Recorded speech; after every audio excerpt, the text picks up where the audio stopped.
everyone, Tony D with another hot take. Today's hot take is, well, about the beer virus. I got to talk about it, sorry. I watch a lot of the Timcast, and get some of my news from there. And Tim, who is also in South Jersey, I think he's over near Pittman somewhere, he's freaking out a little bit. He's thinking about leaving the state before Trump does a lockdown between New York, New Jersey, and Connecticut. Because apparently people are fleeing New York, understandably so, in order to get away from the virus that they can't really escape, to isolate themselves in other climes.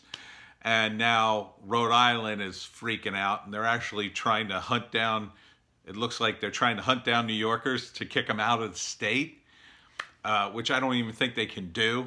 But things are definitely ramping up. They've got more and more National Guard are on alert, and they're talking about a full quarantine of the states, of the hot spots. I would proffer this. It's too late.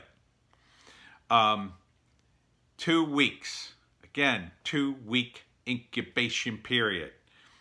You're 2 weeks behind. If you had done this, I don't know, after the first case broke out, maybe you would have had a shot. Maybe. And even then, one person, as I've demonstrated in the previous videos, if they had a lot of contacts, that's it. It's over. People don't know they have this. It's pointless to... it's almost pointless to do a quarantine anywhere. If people don't respect the self-quarantine, there's not much you can do. Locking down the state isn't going to work anyway. First off, people aren't going to listen to you. People are going to freak out the moment you announce it, and they're going to try to leave the state.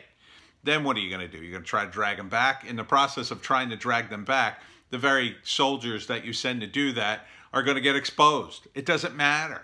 It doesn't matter up to a point. The virus is pretty much everywhere. Unless you took precautions 2 weeks ahead of the curve, there's not much you could do than hope you didn't come in contact with it, you already got it and you're kind of immune, or you're resistant, or you just got lucky and you're sitting at home with no symptoms going, okay, I'm good. Now, I've been sitting at home since last Wednesday, coming up on 2 weeks as of this Wednesday, and I don't have any symptoms. That doesn't mean I didn't have it. I could have it. I could have an asymptomatic variant. I've been avoiding my folks for that very reason, because they're in their mid-70s and I don't want them in contact with anybody, or they're going to get it. And if my folks get it, I want them to get a weakened version of this so they recover quickly and don't get too sick. Yeah, that's the thing. As this spreads, it gets weaker, hopefully. But it could mutate, and it has probably already mutated, at least in China. Now, the reports coming out in China are obviously lies. I've said that. Tim Pool is saying that today. Sticks and Hammers saying that. I mean, you don't have to be a genius to understand that the Communist Party of China doesn't tell the truth. So it's kind of annoying to see the numbers on the Johns Hopkins website and everybody freaking out. Oh my God, we passed China. We haven't passed China. China has 1.5 billion people, over 1.5 billion people. And in fact, there's evidence to suggest that many more people died. China isn't hurting for cases. They just stopped testing people. At a certain point, testing is pointless. The only thing a test is going to prove is, okay, well, this is the treatment you need. You need a ventilator because you have the beer virus. If you don't, there's almost no reason to test people who are asymptomatic. There are too many of them. Unless you test the entire population of the world, it's almost useless information. So, another thing Tim Pool pointed out today is Project Veritas has a video, which I just watched, and they actually went into New York and New Jersey areas and to see what the hospitals were like and whether or not they could get a test. One hospital said, no, you can't get a test unless you're, serious condition. Go home, self-isolate, whatever. And then some people, and they're all kind of implying that they're running out of supplies already, or that they're running low on them. That could very well be true. There's a lot more people in the hospital right now, and things are going to get a lot worse. That's because we're 2 weeks behind the curve. So the people 2 weeks ago, and 2 weeks ago was Saturday. It was the Saturday before, it would have been the Saturday before the governor of New Jersey imposed any kind of lockdown. There was no lockdowns 2 weeks ago, right? Yeah, because it would have been the 12th or 13th. No, it would have been, today's the 28th. It would have been the 14th. We're coming up on the point 2 weeks ago when serious discussions were had and that we were expecting them to announce something on Monday. But up until this point, no one was being restricted really at all. So one person with the coronavirus, beer virus, running around, they don't know, they have it, they're infecting everybody. This already happened in Bergen and a lot of other counties. Now, down here in Camden County, we only have 123 cases, which is not a tremendous amount to take care of. The hospitals can handle that. Even in New York, with 44,000 plus cases, I think they're over that now. They so far seem to be handling the cases. But it's going to get worse. It's just going to get worse. It takes people about 2 weeks to recover. So we don't have a lot of recoveries yet because that takes a while. Remember, thankfully, we have the right to try now. You can take, if you're deathly ill and you're in a hospital and you're on a ventilator, try to remember that if you can, ask for the malaria drug and that whole mix. Ask for it. Why not? Why not take it? It's worked. It's worked on some people. It might work on you. Otherwise, you're just going to have to ride out, the horrible ventilator thing. Just keep that in your brain in case you end up in the hospital. Now, most people won't.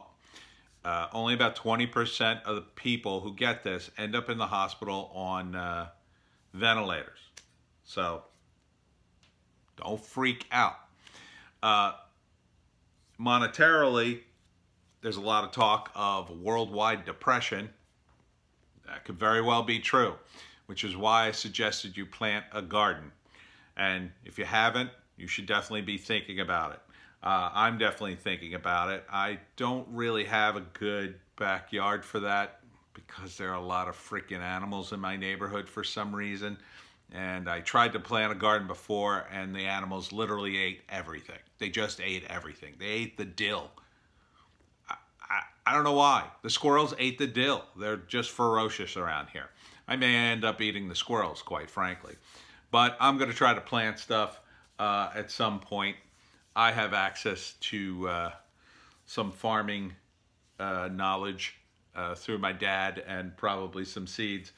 Probably get some plants from his greenhouse. He'll probably have some extra ones. But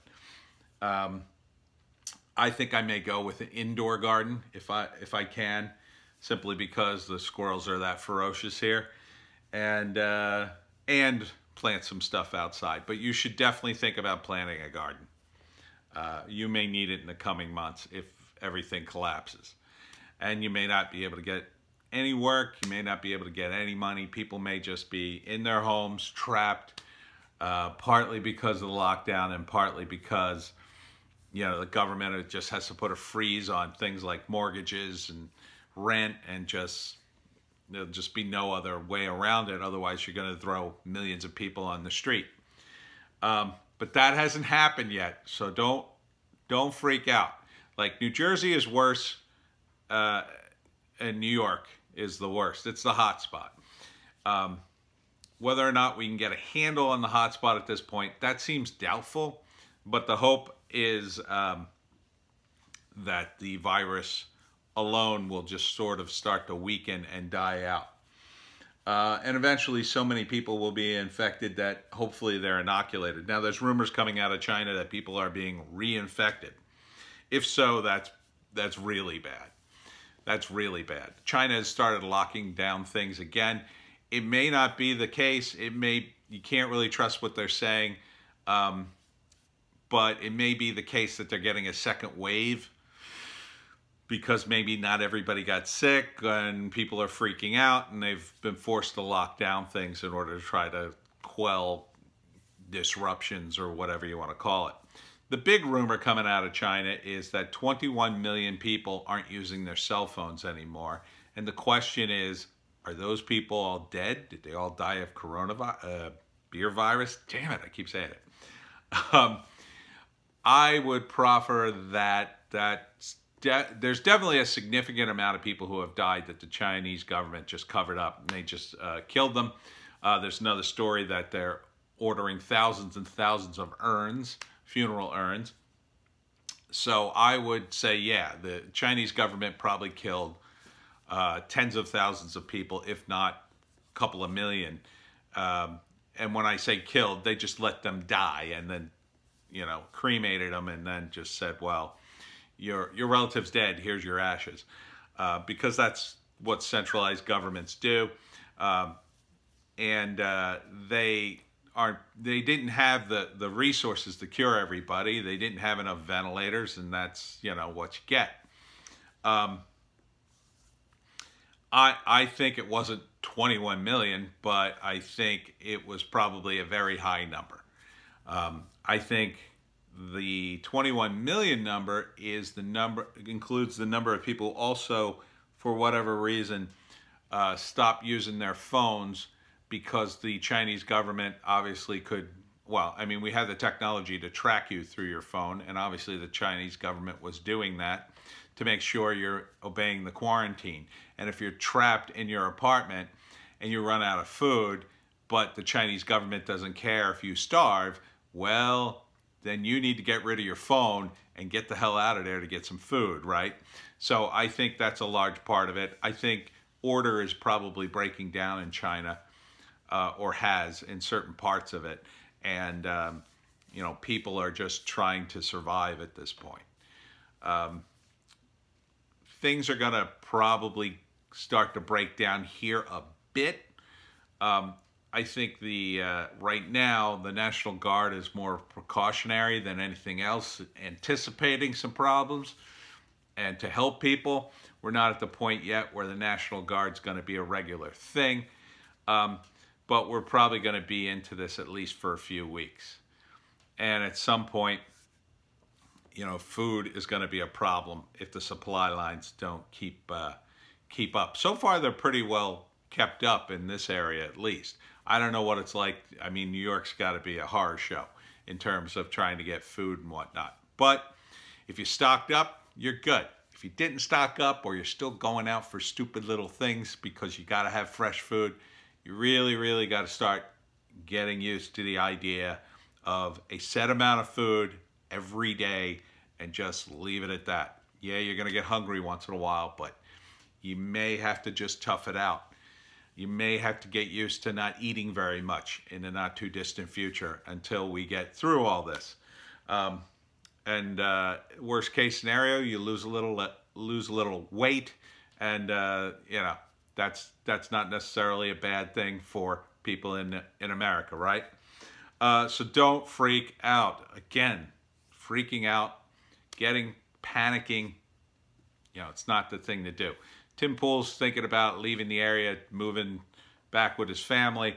I think he's probably, I don't know. I think he's probably better off in South Jersey. South Jersey's kind of a good place because we're close enough to the city, but far enough away that we still got plenty of woods to hide in if things go really, really horrible.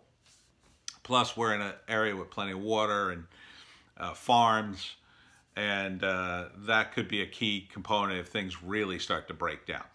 I don't think it's a good idea to necessarily go anywhere and cross states lines at this point. He's talking about going to Philadelphia. I think that's a disastrous move because Philly's going to probably be in the same boat as New York. It's just going to take a couple of more weeks for that to happen. Chicago, all these major cities, they're all going to be in the same boat unless people really quarantine. If people really quarantine, hopefully this could sort of just slowly permeate the population and we treat everybody, and then hopefully everybody's immune after that. And hopefully we get the cure. But I wouldn't trust anything coming out of China. China is a-hole, as one famous protester said. The numbers in China are wrong. John Hopkins, all the live virus maps, you really should put an asterisk next to the number for China because it's no way they have a handle on this. South Korea is a different story. South Korea, they are a democratic country. We have good relationships with them. They haven't kicked all the reporters out. They seem to have a handle on it. They probably have better controls over their borders. They have to, obviously, in the north. And the rest of it is a peninsula. So, you know, you have better border control. You know, Ireland just shut down. They're going to be in better shape for the most part. Same thing with the UK. You know, places like Europe, places like Italy. Italy, because it's basically a corridor into the EU. You know, they have bigger problems. We, of course, don't have very good border control, but you know, north, it's not much of a problem. To the south, actually, Mexico wants to reinforce their border for Americans going into Mexico. How about that? How about that? And it's, you know, Mexico, again, they don't seem to have that many cases. But remember that the cases that we're counting are only the cases we tested for. And if they're saying, well, don't go unless you're really bad, or they're not going to test you unless they're, you know, you need to be put on a ventilator and have some serious problems, then you're not going to know. Not everybody's being tested for the beer virus. They're just not, you know, I haven't been tested. I may have it, even though I haven't shown any symptoms for over 10 days. So anyhow, don't panic, plant your garden, and prepare for the future. You know, and as they say, hope for the best, prepare for the worst.